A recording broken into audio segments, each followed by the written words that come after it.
Okay, a very short demo of Courier Shell for Surface Duo running Windows 11. So it was designed and inspired by Journal app for Courier.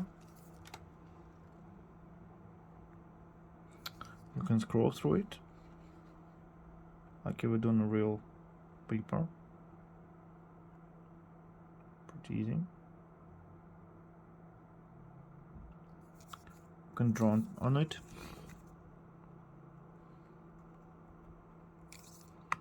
You can rate things. You can change paper.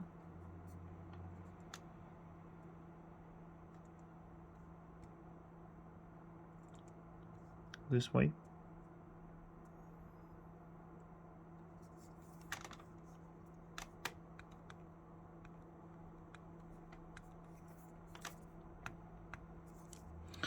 You can also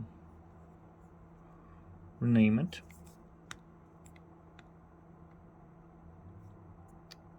And that's how we usually do it. And you can also make search.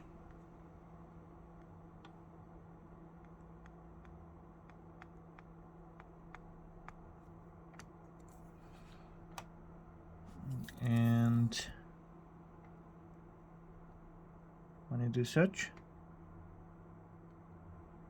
it just scrolls to the page that you're looking for, and once you're done. That's it. Enjoy.